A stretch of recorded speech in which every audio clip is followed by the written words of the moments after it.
এটা তো তাহলে বলতে গেলে আমাকে বলতে হবে এটা আলাদা একটা পার্ট, যেটা আপনি প্রশ্ন করেছেন।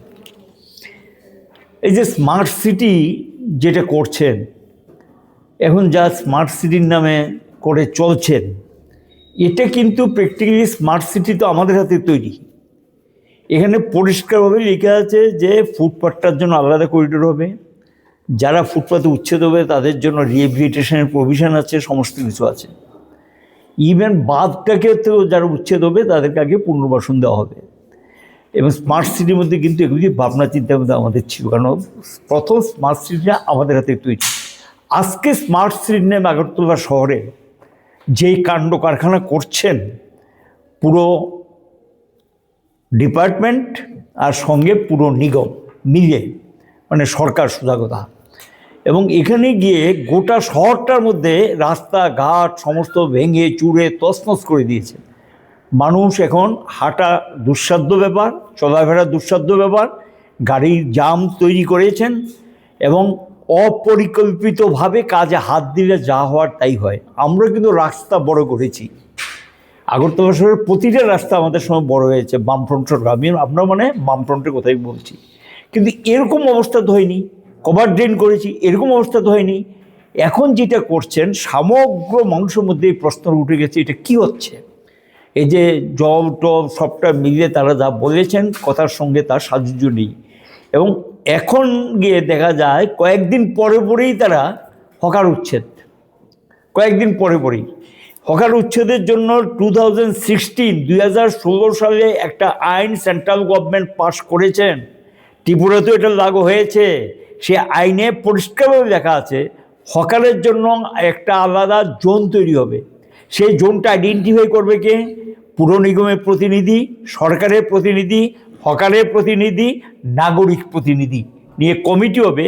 কমিটি ওই এলাকাটাকে চিহ্নিত করবে, সেখানে তাদের পুনর্বাসনের ব্যবস্থা করবেন, তারপরে গিয়ে হকার উচ্ছেদ করতে হয়।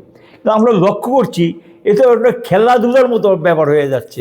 উচ্ছেদ করছেন, আবার 7 দিন পরে বসে, আবার 10 দিন পরে বসে ম্যানেজ। এটা কি ম্যানেজ টেনিস হয়? হকারদেরকে জিজ্ঞাসা করলে বলবে কি ম্যানেজ টেনিসটা কি কিছু দিতে হয়, দিয়ে নাকি বসতে হয়। এখন আবার হকার উচ্ছেদ করছেন। ঠিক আছে, ফুটপাথ পরিষ্কার করতে হবে, রাস্তা পরিষ্কার রাখতে হবে, কোনো আপত্তি নেই, না করেছে কে? কিন্তু তার আগে যারা এই জিনিসটার উপরে তার জীবিকা নির্বাহ করে, চাকরি নেই, বাকরি নেই, রেগার কাজ নেই, টুইবের কাজ নেই, কিচ্ছু নেই, সরকারের কোনো ইনফ্রাস্ট্রাকচার ডেভেলপমেন্ট নেই, তো লোকগুলি খাবে কি, বাঁচবে কী করে? শেষ হলো গিয়ে তারা একটা ফুটপাতের দোকান দিয়ে বসছে। কি অপরাধ তাদের? সে তো কারোর উপরে মাথায় বাড়ি দিয়ে খায় না, চুরি করে খায় না, কাউকে ঠকিয়ে খায় না, বা তোলাবাজি করছেন না। যা তোলাবাজি চলছে গোটা রাজ্যে, সমগ্র তোলাবাজি চলছে, তোলাবাজিকে কেন্দ্র করে নিজেদের মধ্যে সংঘর্ষ হচ্ছে। আর এখানে গিয়ে হকারদের বিরুদ্ধে কয়েকদিন পরে পরে একটা অভিযানের নামে এগুলো করছেন। আপনি অভিযান করার আগে পুর নিগমকে আমরা অনুরোধ করে তারা শুনেন, অবশ্য বলবো যে আপনি এটা উচ্ছেদ করার আগে তাদের বিকল্প জোন তৈরি করুন, বিকল্প ব্যবস্থা করে সেখানে পুনর্বাসনের ব্যবস্থা করুন, দেখবেন এখানে আবার বসবে না। আদারওয়াইজ আপনি তুলে লোক দেখালেন এখান থেকে আমি রাস্তাটা পরিষ্কার করে দিয়েছি, এতজন হকারকে উচ্ছেদ করেছি, একটা দেবেন, সংবাদ মাধ্যমে এটা প্রকাশিত হবে, আবার দেখবেন সেই রাস্তাগুলি কিন্তু আবার অকুপাই হবে, স্বাভাবিক। এবং এই যে বিষয়টা সম্পর্কে একটা পরিকল্পিত উদ্যোগ ছাড়া, একটা প্ল্যান ছাড়া হঠাৎ যা মনে আসছে তাই করছেন, এই চলছে। এটাকে অনেকটা তগলুগিবোনা মতো আমি বলবো, এটা তগলুগিবোনা চলছে। আমরা তো করেছি, এই যে বরাজগঞ্জ বাজার মার্কেট, শামলি বাজার মার্কেট, দুর্গাচৌনি মার্কেট, চন্দ্রপুর মার্কেট, তারপর মঠচৌনি মার্কেট, বরদলি মার্কেট, যারা উচ্ছেদ হয়েছে সমস্ত হকারদেরকে পুনর্বাসন দিয়েছে। সিটি সেন্টার, এই প্যারাডাইজ চৌমুহনীতে 58টা দোকান ছিল, সব কটাকে এখানে পুনর্বাসন দেওয়া হয়েছে।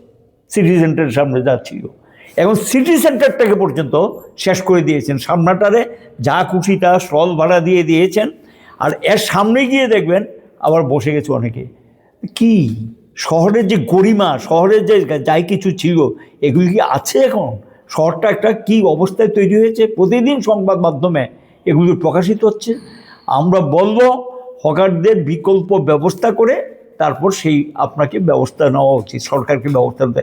কোনো প্রকার বিকল্প ব্যবস্থা না করে গরিবদের বিরুদ্ধে এভাবে যুদ্ধ ঘোষণা, আর কি কোনো কাজ নেই তাদের?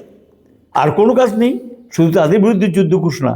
তাহলে তাদের বিরুদ্ধে তাদের ব্যবস্থা করে আপনি রাস্তা পরিষ্কার করুন এবং যানজট মুক্ত করুন, তার সঙ্গে গিয়ে বলবো ফুটপাথগুলো পরিষ্কার করে নেওয়া, আমাদের কোনো আপত্তি নেই, কিন্তু বিকল্প ব্যবস্থা না করে এইভাবে উচ্ছেদের তীব্র বিরোধিতা করছে। উচ্ছেদের সময় মেয়র সাহেবকে প্রশ্ন করা, রবীন্দ্র ভবনের মতো কোনো দ্বিতীয় বিকল্প ব্যবস্থা ভেন্ডার করা হবে কিনা, সেই প্রশ্নটা করা হলে তিনি স্পষ্ট ভাষায় বলেছেন রবীন্দ্র ভবনের এখানে যে ফুটপাথটা নাথিং, নো, এটা যেটা করেছেন আমাকে তাহলে বলতে হবে, মুখ খুলতে হবে। হ্যাঁ, চিলড্রেন্স পার্ক স্পেসিফিক ওই জায়গাটার কথা বলছি, তাদের তো ভেন্ডার না জোন দিয়ে বসানো হয়েছে, সে এমন ভাবে তাদের বসানো হবে কিনা বা বিকল্প ব্যবস্থা হবে। এখানে যারা বসেছেন উচ্ছেদকৃত হকার কিনা আমার যথেষ্ট সন্দেহ আছে। এক, আপনাদের মনে থাকতে পারে চিলড্রেন্স পার্ক থেকে এটা যেহেতু উঠেছে, আমি ক্লিয়ার করছি, একটা একটা করে ক্লিয়ার করে দিচ্ছি আমি। এই চিলড্রেন্স পার্কটাকে লক্ষ্য করবে, এখানে একটা করেছি আমরা বামফ্রন্ট সরকারের সময়, এখানে সুন্দর করে এই চিলড্রেন্স পার্কটাকে মুক্ত করে পশ্চিম দিকে যারা ছিল তাদেরকে চিলড্রেন্স পার্ক বিপণী বিতান তৈরি করে উপরের তলা দেওয়া হয়েছে, সব কজনকে, কেউ বাদ জানে, সবাইকে দেওয়া হয়েছে। কেন? চিলড্রেন্স পার্কটা যাতে এখানকার মানুষ, শহরের লোক ব্যবহার করতে পারে। কি করলেন?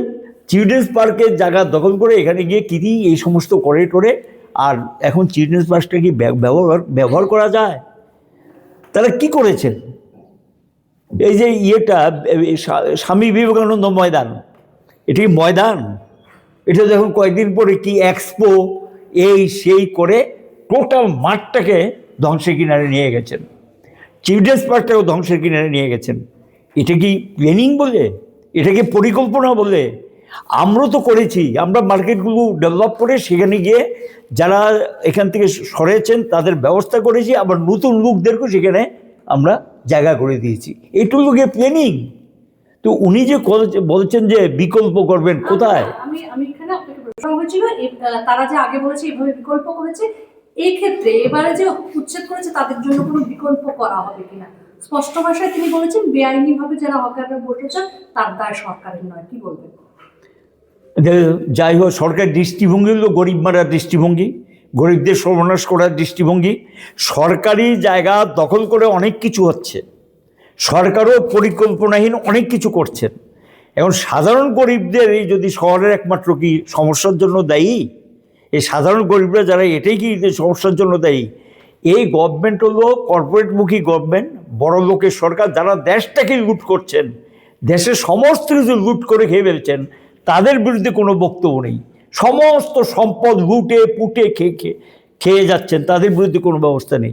ওই গরিব হকারটা যেটা করে তার ছেলে মেয়ের মুখে একটু খাওয়া জোগায়, তার ছেলে মেয়ের পড়াশোনার ব্যবস্থা করে, একটু চিকিৎসার জন্য ওষুধপত্র কিনে, এদের বিরুদ্ধে যুদ্ধ, এটা হলো সরকারের দৃষ্টিভঙ্গিগত ব্যাপার।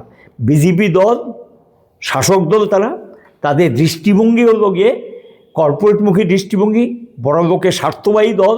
তারা গরিবের দুঃখ বুঝে না, গরিবের বেদনা বুঝে না, এবং গরিবদের দুঃখ তাদের কাছে বোধহয় আরামদায়ক এবং তাদের কাছে বোধহয় সুখের বিষয়, এবং এই হলো তাদের দৃষ্টিভঙ্গি। এই কারণেই সরকারের দায়িত্ব নেই বলে অস্বীকার করতে পারে। কোনো দায়িত্বশীল সরকার এভাবে বলতে পারে যে আমরা তাকে উচ্ছেদ করব, কি হবে না হবে সরকারের কোনো দায়িত্ব থাকবে না, এভাবে বলতে পারে? তারা তো বেআইনিভাবে বসেছে, প্রতিনিয়তই তাদেরকে সরানো হচ্ছে, আবার বসে যাচ্ছে। ওই আমি তো আগেই বলেছি, বিকল্প ব্যবস্থা করে বসালে নিশ্চয়ই সেখানে বসবে না। আপনি বিকল্প ব্যবস্থা করুন, করে বসিয়ে দিন, তাহলে তার এখানে বসবে না। তো বিকল্প ব্যবস্থা না করলে তো আপনি বসার জন্য রাস্তাটা পরিষ্কার করবেন, এখন লোক দেখানো করবে, আবার দেখবেন যে একই অবস্থা। এর আগেও কিন্তু বেশ কয়েকবার হয়েছে, বেশ কয়েকবার করেছে, আবার এটা হয়েছে। এটা হওয়ার জন্য দায়ী তারা। অল্টারনেটিভ ব্যবস্থা করে যদি এটা করে, তাহলে এই সমস্যা থাকার কথা না। কারণ আমরা তো করেছি। এই মনে আছে কি, আমি খুব পুরনো কথা, আমি জানি না এটা মনে আছে কি না, এই কামান চৌমনি থেকে পোস্ট অফিস চৌমনি সিরিয়াস অবস্থা ছিল, আমরা তাদেরকে নিয়ে রিহেবিলিটেট করেছি। সেখানে এই যে সূর্যগড় সিনেমা হলটা ছিল, যেটাকে সূর্য চৌমনি বলে, তার থেকে একটু গিয়ে সামনের দিকে একটা এটা ভরাট করে সেখানে সবাইকে আমরা পুনর্বাসন দিয়েছি। তো তখন তো তারা এখানে এসে বসে, আবার হ্যাঁ হকার স্কোয়াডের দোতলায় দেওয়া হয়েছিল অনেক। না এখনো আছে তাদের দোকান, এখনো এখন যারা বসছেন, এখন যারা বসায় ওই রাস্তাতে, তারা কারা? মেইন যে দোকানি তিনি কাউকে যদি সেখানে বসিয়ে দেন সেটা আলাদা বিষয়, কিন্তু কোনো হকার রিহেবিলিটেট আমরা নিয়ে পুনর্বাসন দিনই এই দৃষ্টান্ত দেখাতে পারবে না। এমনকি সর্বশেষ আমি একটা দৃষ্টান্ত দেখিয়ে দিচ্ছি। এই যে নেতাজি কমপ্লেক্সটা যখন কমপ্লিট হয়, এটা যখন উদ্বোধন হবে, সামনে কতগুলো দোকান ছিল, এটাকে পরিষ্কার করতে হয়, রাস্তা উন্মুক্ত করতে হবে, এবং সেখানে বিকল্প ব্যবস্থা হিসেবে নেতাজি চৌমুহনী এই যে তাদের যে কমপ্লেক্সটা, এটার ভিতরে একটু জায়গা নিয়ে এখানে একটা ছোট্ট মার্কেট করে তাদেরকে দেওয়া হবে। আমি জানি না সে মার্কেট করেছে কিনা, তাদের রিহেবিলিটেট করেছে কিনা, আমরা কিন্তু টাকা স্যাংশন করে দিয়েছিলাম। তো এগুলি পথ, এটা না করে একটা মল হয়েছে হয়েছে কিন্তু